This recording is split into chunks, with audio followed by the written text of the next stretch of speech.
राजनीतिक परिस्थितियों की गुलाम होती है। कब आपका सस्ता शेयर भी बड़ा मुनाफा देकर जाए, इसकी भनक पॉलिटिकल पंडितों को भी नहीं होती। लोकसभा चुनाव के मतदान तक जिस नीतीश कुमार को लोग चुका हुआ मान रहे थे, उन्होंने बाजी पलट दी है। राजनीतिक हालात ऐसे बने हैं कि नीतीश कुमार राजनीतिक तौर पर अगले 5 साल के लिए प्रासंगिक हो गए हैं। 2 महीने पहले तक इस बात की चर्चा हर तरफ थी कि लोकसभा चुनाव के बाद क्या बीजेपी नीतीश कुमार को कंटिन्यू करेगी। वर्तमान राजनीतिक समीकरण ने जवाब दे दिया है। बीजेपी के लिए केंद्र की राजनीति बेहद महत्वपूर्ण है। केंद्र सरकार की मजबूती के लिए नीतीश कुमार के 12 सांसद बेहद महत्वपूर्ण है। भाजपा को अब इसके बदले में बिहार में अपने मुख्यमंत्री की इच्छा को कुर्बानी देनी होगी। अगर नीतीश कुमार को बिहार में डिस्टर्ब करने की कोशिश हुई तो नीतीश केंद्र की राजनीति में खेल कर सकते हैं। पहले नीतीश कुमार के पास 16 सांसद थे, लेकिन उनकी ताकत वो नहीं थी जो अब उनके 12 सांसदों की हो गई है।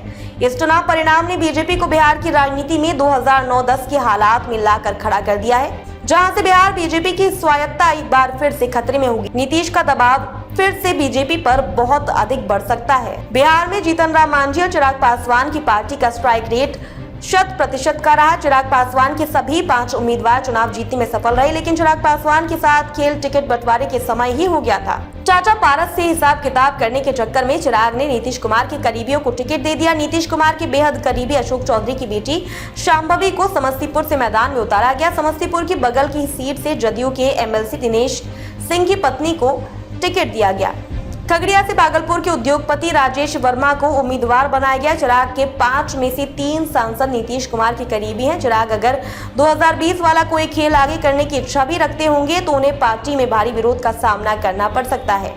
खासकर अशोक चौधरी की बेटी शांभवी को नजरअंदाज करना चिराग के लिए मुश्किल होगा। अशोक चौधरी पारसी समाज के बिहार में सबसे बड़े नेता है। पारसी समाज पासवान की बराबर की जाती रही है। अशोक चौधरी का एक वोट आधार भी रहा है। उनके पिता भी कांग्रेस के कद्दावर नेता रह चुके थे। ऐसे में अशोक चौधरी जैसे रणनीतिकार से पार पाना चिराग के लिए मुश्किल होगा। बिहार और दिल्ली की मीडिया में तेजस्वी की लोकप्रियता की काफी चर्चा थी। चर्चा का प्रमुख कारण 2020 के चुनाव में राजद की अच्छी सफलता थी। हालांकि राजद ने उस चुनाव में अधिकतर उन सीटों पर चुनाव जीता था जहां उसका मुकाबला जदयू से था, क्योंकि जदयू की सीटों पर बीजेपी का डमी कैंडिडेट लोजपा की टिकट पर खड़ा था। लोजपा को लोकसभा चुनाव में कंट्रोल कर नीतीश कुमार ने भविष्य में राजद की राह को कठिन कर दिया। दूसरी तरफ पप्पू यादव प्रकरण के बाद राजद को लेकर कांग्रेस भी बिहार में बहुत अधिक सहज नहीं है। चुनाव में भी राजद को बहुत सीटें नहीं मिली हैं। ऐसे में राजनीतिक वापसी के लिए लालू परिवार को अगले लंबे समय तक नीतीश की राह ही देखनी पड़ेगी। नीतीश कुमार की लोकप्रियता बतौर मुख्यमंत्री बिहार में तेजी से कम हुई है, लेकिन परिस्थितियों के अनुसार उन्हें ही नेता मानना बीजेपी के लिए मजबूरी है, क्योंकि इस चुनाव ने नीतीश को केंद्र की चाबी दे दी है। राजद के पास नीतीश कुमार की वापसी की कम संभावना है, लेकिन अगर वो जाते हैं तो वहां भी नीतीश कुमार को ही नेता मानने की मजबूरी राजद के पास भी होगी। किसी दूसरे विकल्प पर तभी समझौता हो सकता है जब वो विकल्प नीतीश कुमार के लिए पीएम का पद हो, जो विपक्षी गठबंधन की तरफ से मुश्किल दिखता है। नीतीश कुमार की राजनीतिक जीवन में हार जीत का दौर चलता रहा। कई बार जब लोग उन्हें झुका हुआ मान लेते हैं तो वो फिर से उठकर खड़े हो जाते हैं। 1974 में जेपी आंदोलन से राजनीति में एंट्री करने वाले नीतीश 1985 में पहली बार विधायक बन पाए थे। इससे पहले उन्हें लगातार हार का सामना करना पड़ा था। 1991 में एक बार फिर लोकसभा चुनाव हारने के बाद नीतीश की राजनीति पर प्रश्न चिन्ह खड़े हो गए थे, लेकिन 1995 आते आते समता पार्टी बनाकर नीतीश कुमार फिर खड़े हो गए। 2004 के लोकसभा चुनाव में केंद्रीय मंत्री रहते हुए नीतीश बाढ़ लोकसभा सीट से चुनाव हार गए थे। साथ ही एनडीए की भी बिहार में करारी हार हुई थी।